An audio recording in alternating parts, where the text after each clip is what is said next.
everyone. It is Monday, the 20th of March. It is my youngest daughter's second birthday. But by the way, everybody, happy second birthday, Emmy Kate. Our final installment in the Jensen family turns 2 today, and she's all the things terrible twos have, but we love her anyways. So anyway, it's Monday, March 20th. If you're in Central Indiana, the sun is shining and the temperatures are rising. If you're around the world, I hope it's a wonderful day wherever you are.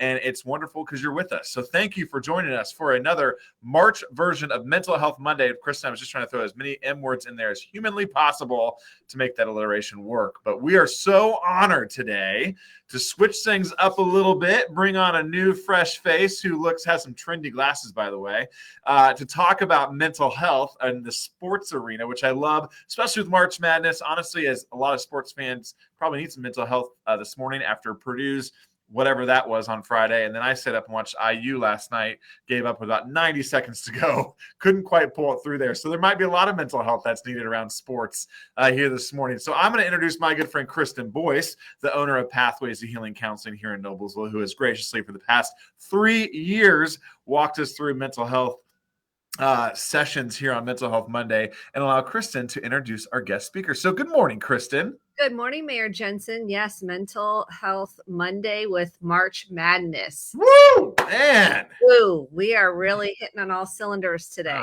So that's exciting. Good. So I am so thrilled beyond to have my dear friend, Elizabeth White. She is a licensed mental health counselor, addictions counselor, school counselor. The credentials are endless. EMDR trained therapist, fellow EMDR trained therapist. She owns The Well. She is also the team clinician for the Indianapolis Colts.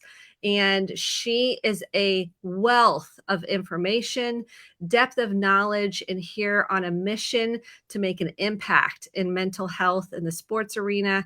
And she speaks and does consulting for many corporations on diversity and inclusion, among other things, including mental health strategies and wellness programs. So, Elizabeth, welcome to Mental Health Monday.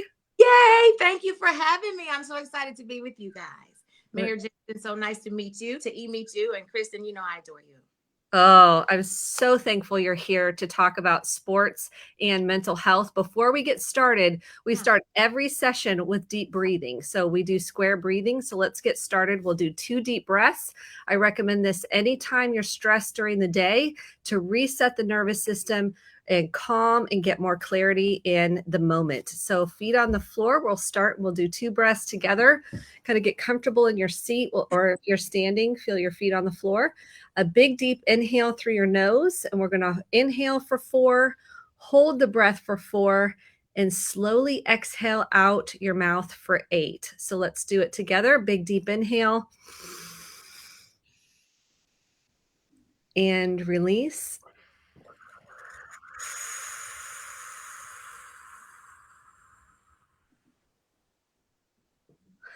Let's do one more big deep inhale. Hold, and then slowly release like you're cooling soup.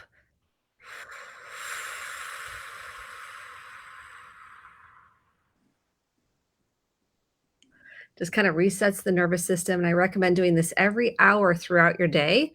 So when you're really feeling that heightened level of overwhelm and anxiety, you know what to do. It's cueing the brain. The brain goes, oh, I need to take those deep breaths to help myself recenter and calm down.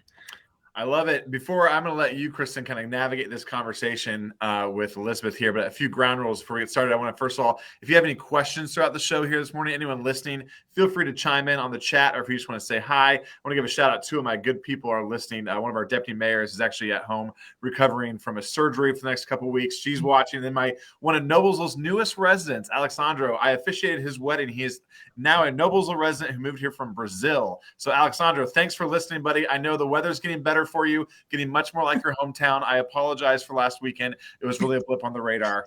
He moved here in December, got married 3 days later on a brisk 11-degree December day when it was 85 degrees back home in Brazil. So he is still here, and I'm really proud of him. Happy to have him here. So, and again, if you have any questions, feel free to chime in on the chat. But and if we don't have an answer for you live during the show, we'll get it for you later. But Kristen, and I want to also thank the Indianapolis Colts. I know, Elizabeth, you work with them, but they have done a tremendous job with their kicking Breaking the Stigma campaign.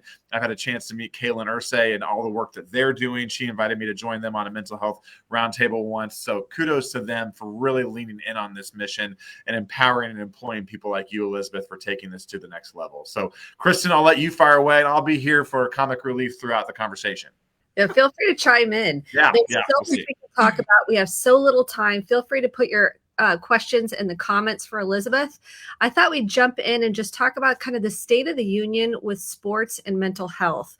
What are you seeing not only with the Colts, but just in general with an emphasis in mental and emotional wellness?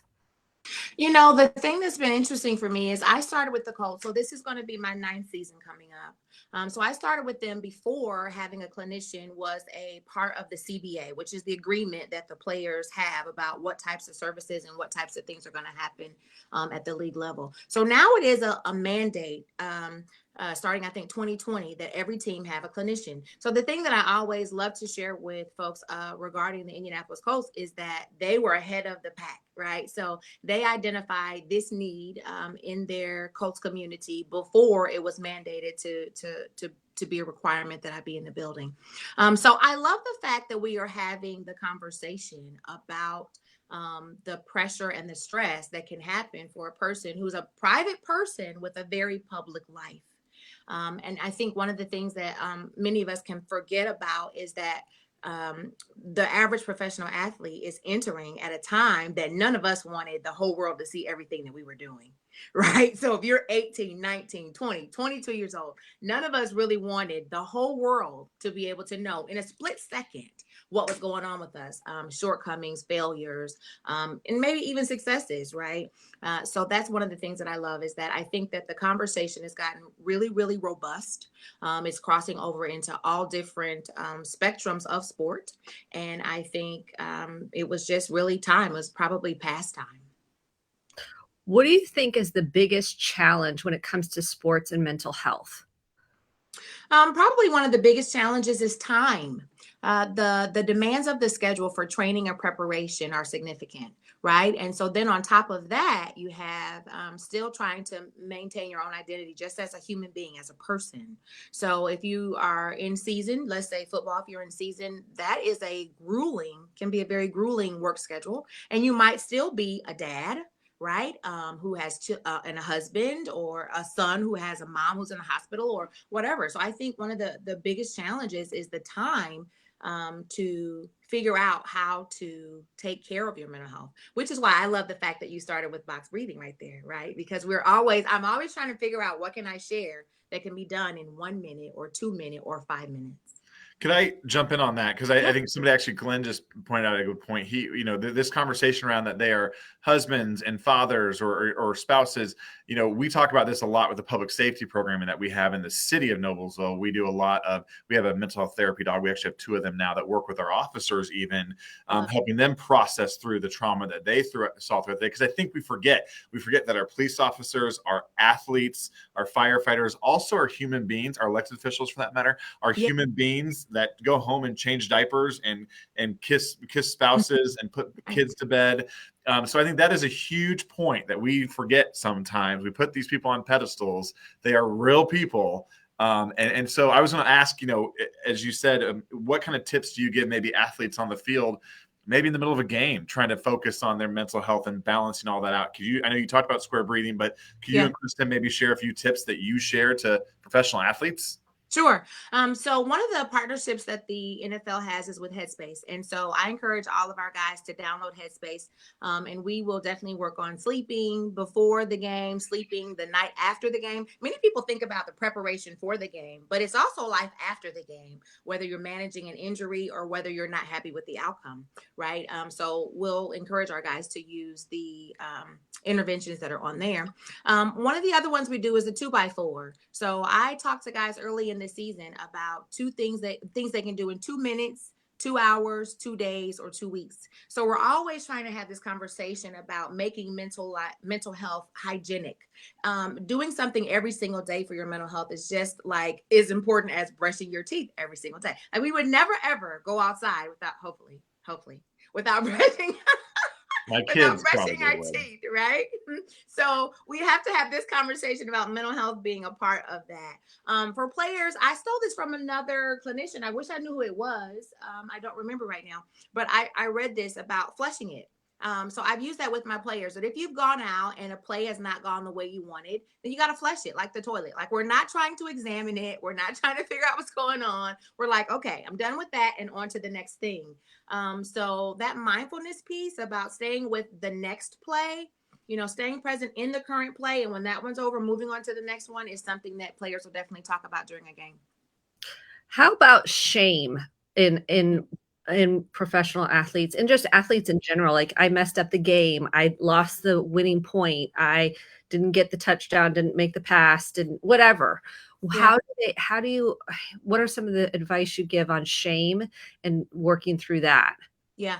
The conversation that we have about that is just that we always win and lose as a team. Nothing is going to really come. I mean, if we watch it and say it comes down to one play, but it really isn't one play. It's really this whole entire 40 minutes, 50 minutes, whatever game you're playing in, that determines whether or not there's a win or a loss. And so I think a lot of that is really just preparing players before the game that they only have the opportunity to make the best decision at the time. And whatever happens after that, we're just going to let it go. I don't really find that players get stuck there often because, again, you don't have time. If you think about a game on Sunday, we're going to come in and debrief on Monday. We're back at it by Wednesday for the next week. So one of the things that really is the most important is the ability to be resilient. And that's probably where I spend more of my conversation, which is in that ability to develop the skill to bounce back. Because of the fact that we don't really have enough time. If we stay lost in that bad play on Sunday, we're going to spend time that we need to be preparing for the next game, which is only 7 days away.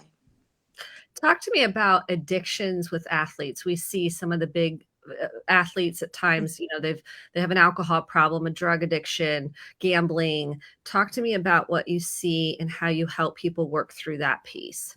Fortunately, I haven't really had to do a lot of work in that vein. Just maybe it hasn't just been something that we've had to face significantly. I can say that the NFL does have a substance use and abuse disorder program that I think is helpful. And, now probably one of the major conversations is around ways to unwind because cannabis is making its rounds, in several of states about whether or not it is something that can be used to recreationally. But I'm trying to think if there's anything. I really haven't had to have a lot of experience with substance use and abuse for us, which is fingers crossed. It's been great. I'm trying to think about other players and other things that I've seen. The only thing is just that the NFL does have a great program for that. Could you talk a little bit about Kristen mentioned fame or shame. Yeah. Can you talk a little bit about fame? Yeah. I'm just kind of sticking, I think there's a lot of people who glamorize the lifestyle of a NFL player or professional athlete. I imagine there's a lot of downsides with that as well. And what are you seeing, and how do you kind of approach the fame conversation with your clients? Yeah. I think that, this the one thing I love about being in the Midwest. It's one of the things I like about Indiana. I think that we really do know how to stay pretty grounded around these parts, which has been fortunate for me. If we were in LA or Las Vegas, that might be a different conversation, just because life is very different in those parts of the country, or can be very different in those parts of the country. What I like to share about this is there is this probably big space between what people perceive this life to be and what it really is. Part of that is many people think that every single day is just this jetting around, having this personal driver and this housekeeper or whatever. But the truth is that we have very typical human beings who are working a very public job. We have conversations around how to manage finances, and some of those conversations are on how to say no and how to set healthy boundaries, right?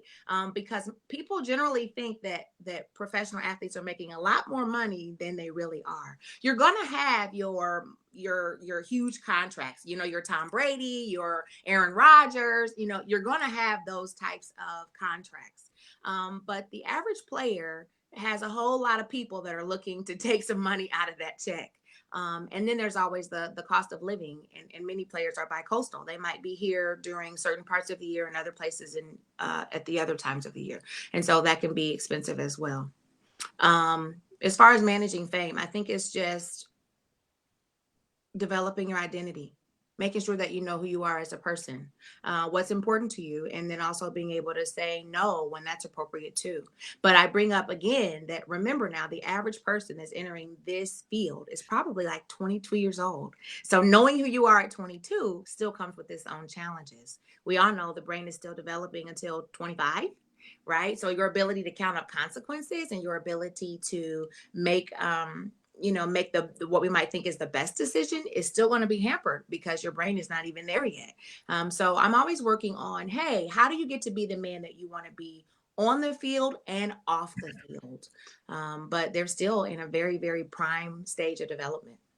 I think that's probably one of the things that shocked me the most this morning is thinking about that I don't think we realize not only are they human beings, but they're coming into this at a very still emotionally maturing stage of life and trying to walk through that.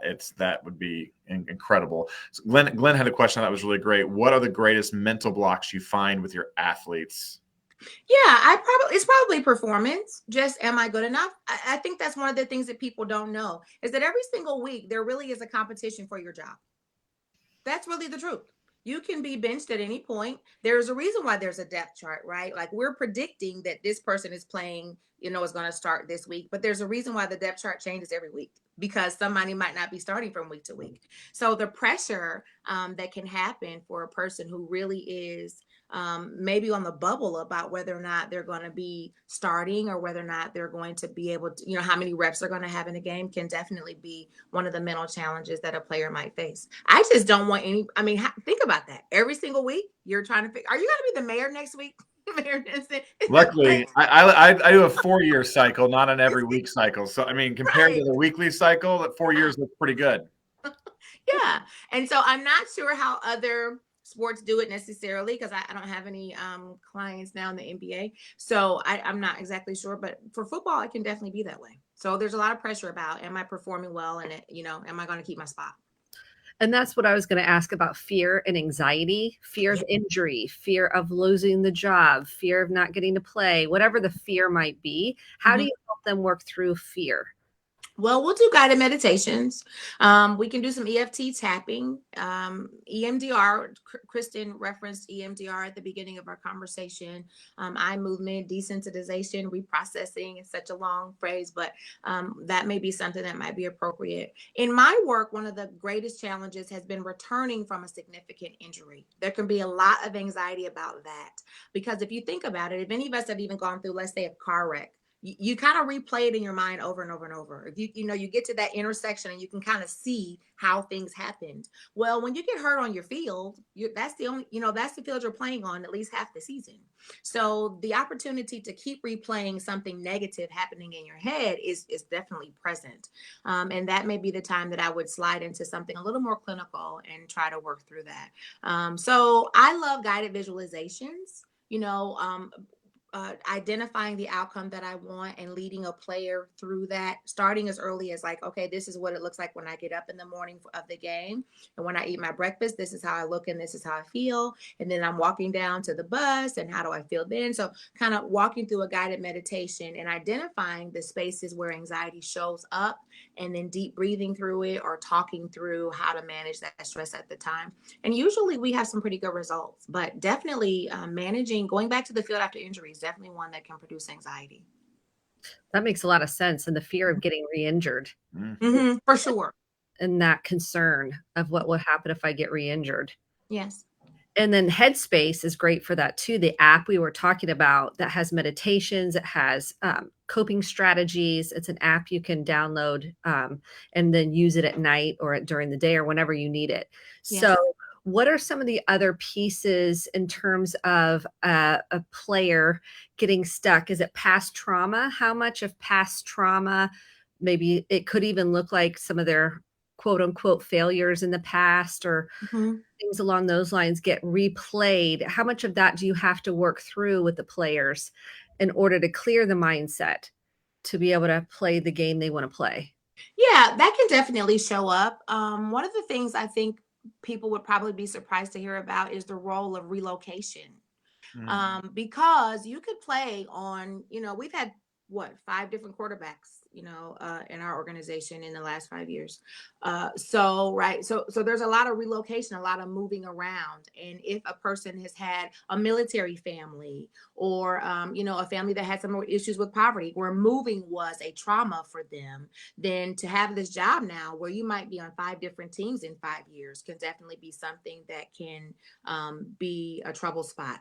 For as an example, if you have trouble connecting and the little kid on the inside of you that had to move around and wasn't accepted well, now has to move to this new team and you're trying to figure out how to fit into this new team again, you kind of go right back to, that 6 year old, that 8 year old, that 10 year old who was trying to fit in. And so since team synergy is so important, that could be something that we may have to work through is how do you manage that trauma of having to relocate several times and then fit in now with the new team. That would definitely be something that we could look at.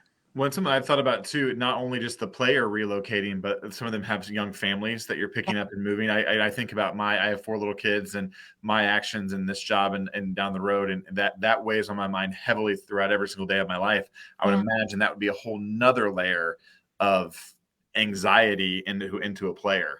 Yes, because you don't want to have to uproot your kids. And the other part about it is, do you want to live separately from them too, right? Because you do have like the opportunity for mid-season trades or all those kinds of things. And so it is a big decision when those kinds of transitions happen. And then let's be clear, it also affects the other staff too. So coaches also are moving around quite a bit, as well as other support staff people can do too. So that definitely could be one trauma that could affect a player. Go ahead. I was just going to ask. I saw a good buddy of mine, Jamie Yost, asked a question about with athletes, youth is a factor. Do you see a difference between the younger and older athletes with what issues they have? That's a great question. You know what I love about the older athletes? I just love the seasoning. Can I call it the Yeah. seasoning?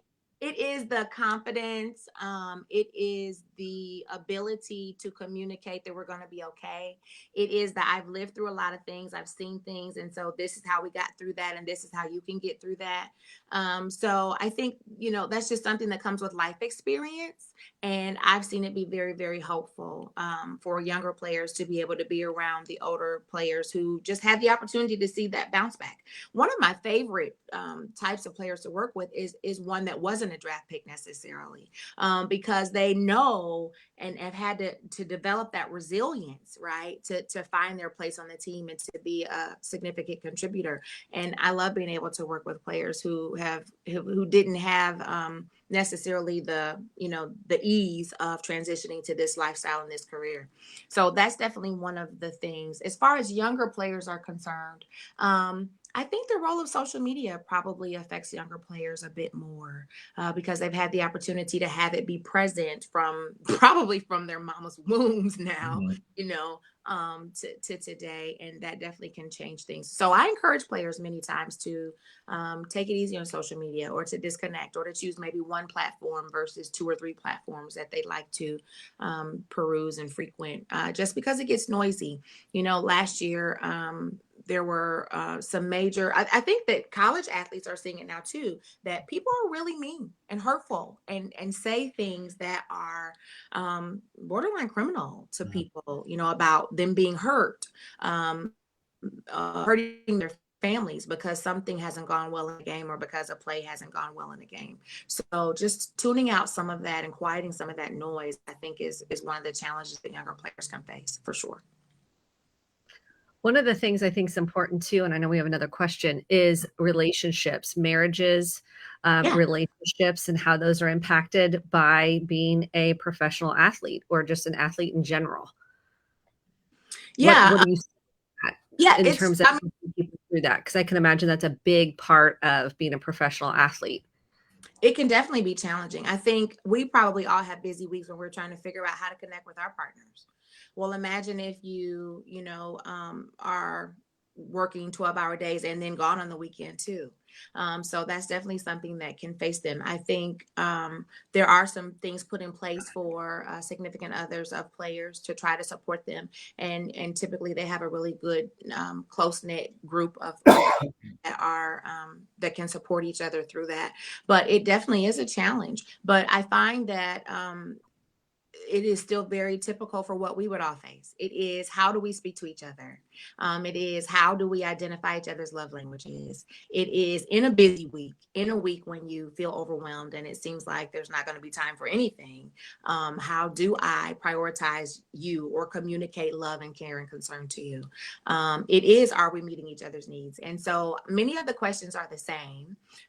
It's just going to be maybe for a different schedule, trying to figure out how to meet those needs. So Glenn had another good question. Glenn, kudos to you. You're rocking these questions here. What do you find the difference mentally between players that become successful versus maybe those who fall a bit short? Yeah, you know what? I think it's self-talk. I think those players who find a way to not take themselves too seriously, to move on quickly from a setback, to identify what needs to be in their routine and their schedule to help them reach their top performance. And probably also those who know how to reach out and ask for support. I think those are the ones that go further than the other ones, because we've seen it. I think we've all seen it probably in our own workplace, in our own friendship circle. It's not only about talent. It's never only about talent, right? So talent can only take you so far, but character is what really is probably going to help you to maintain the doors that talent can open for you. And a part of that is in how you speak to yourself. And you've got to have the conversation about your worth and your value not being determined by how well you perform on that field or on that court. It really is going to be about how you're showing up in the world. And that's why it matters who you are on and off the field. That's so true. So good. That was like the fastest half an hour of my life, Kristen. I know. I was going to have to have a part two because I wanted to get to diversity and inclusion too. We didn't hear. So that'll be, maybe you have to come back, Elizabeth. Yeah, maybe you could come back, Elizabeth, because that was wonderful. And I think this is a very appropriate conversation on a day that I think I read last night that the cast of Ted Lasso is going to be at the White House today with President Biden talking about mental health. Yes, it was just so, because I love that show, by the way. It's awesome. And it has very much to do with what we're talking about today with professional athletes and mental health. So they're at the White House today with the president talking about mental health. So this just all came together so beautifully. So Elizabeth, thank you so much. If it's okay, we may book you again, maybe later this summer. We can continue this conversation. Thanks to the Colts and again for leaning in on this topic. It is so, so important. I learned a lot. I'm going to keep flushing it as I go through the day. So, Kristen, if there's anywhere people need to turn to right now, they're having some mental challenges, where do they go? 988. This is the new universal. It's 911 is what we do for emergencies. If you have a physical emergency, for a mental health emergency, it's 988. You can text, call anytime, 24/7. Someone is available to help you, to walk you through things. Please know you don't have to do this alone. You matter, you're important, you're loved, and you're worth it. So, Elizabeth, you are so amazing. Thank you for your heart and soul and your time. We are so grateful for you. Thank you for having me. It's such a pleasure, guys. All right. Stay safe, everyone. Thank you. Bye.